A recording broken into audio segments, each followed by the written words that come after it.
नमस्कार दोस्तों, जय श्री राम। हुतात्माओं को नमन। भारत के 20 जवान शहीद हो गए। चीन और भारत के बीच गलवान वैली में डीएस्केलेशन प्रोसेस पे बात बढ़ गई आगे हद से ज्यादा, और जब भारत के जवान शाम को पेट्रोलिंग पे गए तो ईंट पत्थर और नुकीले रॉड से हमला हुआ उन पे। पलटवार भारत की सेना ने भी किया।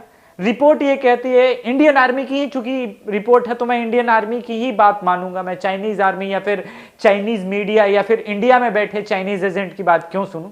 और भारत की ये मीडिया कहती है कि 45 लोग वहां भी जो है कैजुअलिटी के शिकार हुए हैं। कुछ चाइनीज मीडिया रिपोर्ट्स ही जो कट छट के आ रही है, मेरे पास भी जो डिटेल्स है आप स्क्रीनशॉट में देख सकते हैं, उसके अनुसार वहां भी कैजुअलिटी हुई है।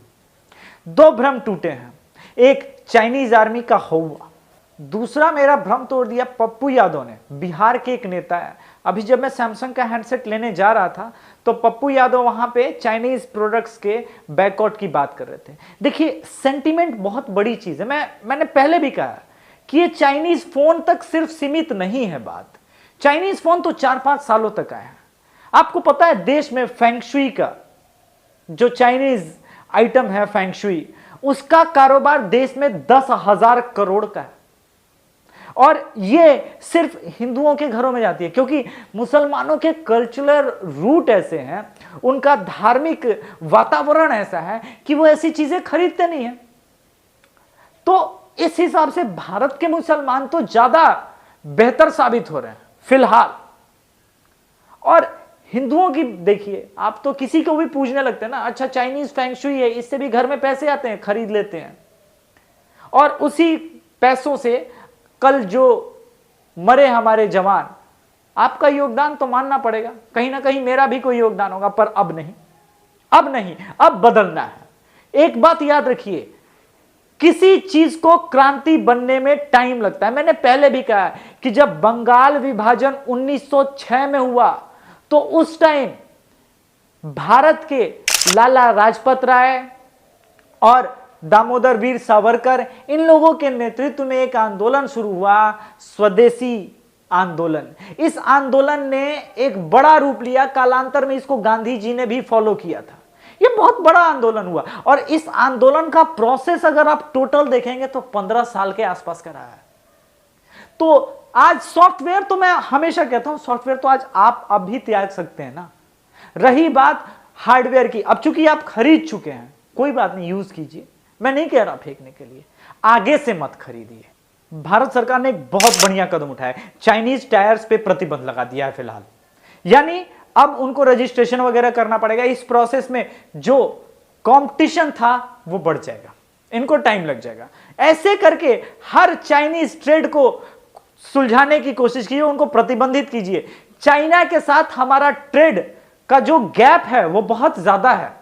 चाइनीज, बाकी फेंगशुई और ये सब चीजों को तो हमारे हाथ में है। चाइनीज सरकार ने बहुत बड़ी गलती कर दी। इन्हें यह लग रहा है कि 1962 वाला भारत है, लेकिन इसका परिणाम अब वो भुगतेंगे। मैं एक बात हमेशा कहता हूं, इंटरनेशनल मुद्दों पे जब मोदी लंबी खामोशी धर ले, इसका मतलब तूफान आने ही वाला है। कुछ लोगों को बड़ा मजा आ रहा है इस मौके पे नरेंद्र मोदी की 56 इंच की छाती नापने में। बड़ी जल्दी कर रहे हो दोस्तों, बड़ी जल्दी कर रहे हो। ये जो जवान मरे हैं, भारत के जवान मरे हैं, नरेंद्र मोदी के जवान नहीं मरे हैं। जाट गुर्जर अपनी जो पॉलिटिक्स के चक्कर में तुम उलझे हुए हो ना, और चाइना ने जो हमला किया है ना, भारत की संप्रभुता पे किया है। कुछ नहीं तो कन्हैया कुमार से सीख लेते।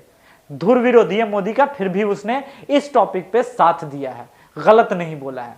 मैं भी कन्हैया का धुर विरोधी हूं, मगर मैं इस मौके पे कुछ बोलना नहीं चाहता। एक बात आप समझ लीजिएगा, इस वक्त भारत को कैसे चीन तोड़ता है, इस बात को समझाने के लिए मैं आपको एक क्लिप सुनाना चाहता हूं।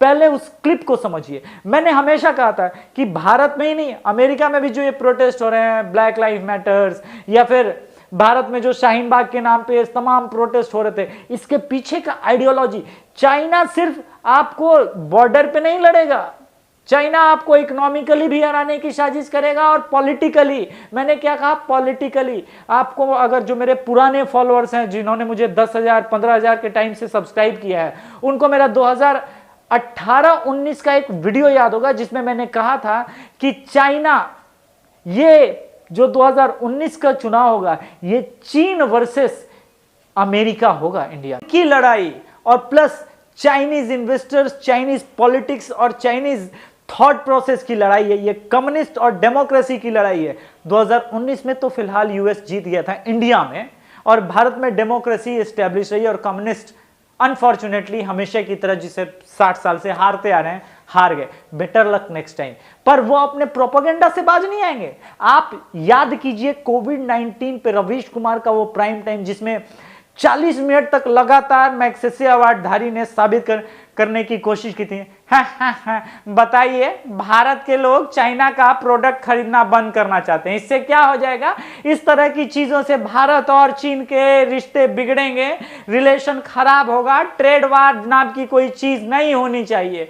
बाकी कोविड-19 के मामले में जो चीन को फंसाने की कोशिश कर रही है दुनिया, मेरे हिसाब से एक जेएनयू के एसोसिएट प्रोफेसर को रवीश कुमार बुलाते हैं और उसके बाद कहते हैं, क्या जी आपका क्या मानना है? आपके अनुसार तो ये ऐसा ही होना चाहिए, और ये बता दीजिएगा दर्शकों को कि भाई चीन का इसमें कोई इन्वॉल्वमेंट नहीं है। Chinese Communist Party has a saying when it comes to their warfare, psychological warfare operations and other forms of subversion.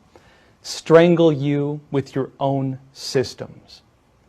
In other words, observing how different countries operate, what is controversial within their systems, how does their system function, how can we use those systems to twist things around, to cause chaos, to mess things up, to use it against them.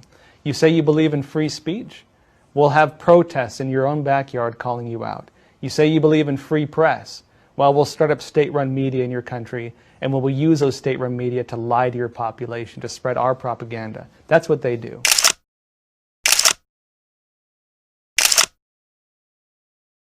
मसला यह है कि कुछ लोग भारत की हार को मोदी की हार समझ लेते हैं।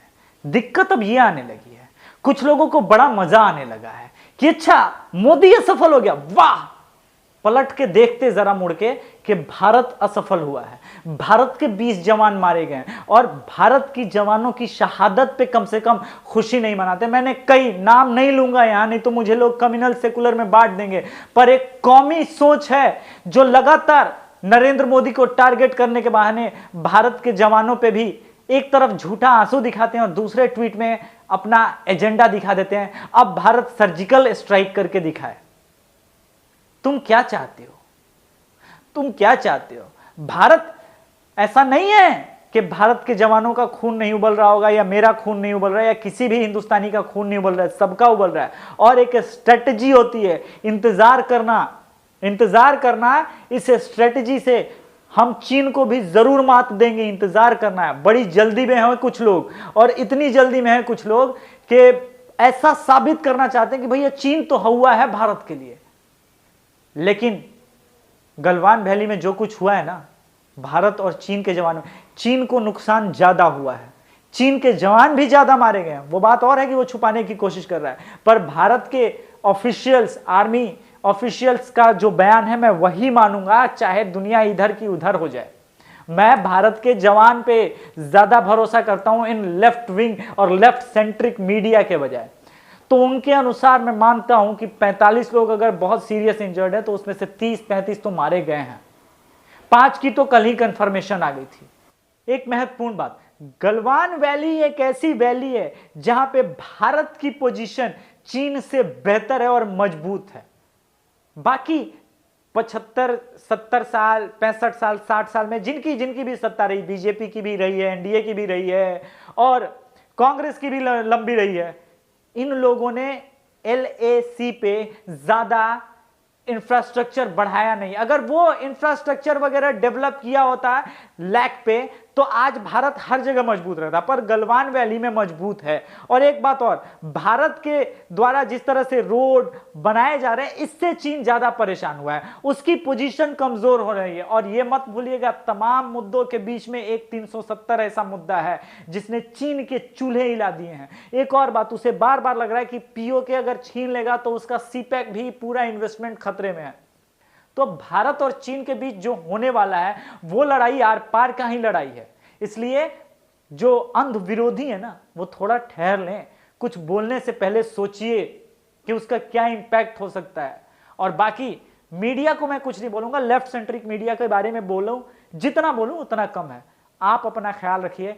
भारत एक नए मोड़ पे है, अपने आप को जगाइए। चीन कोई हवा नहीं है, चीन के प्रोडक्ट्स कोई हवा नहीं है।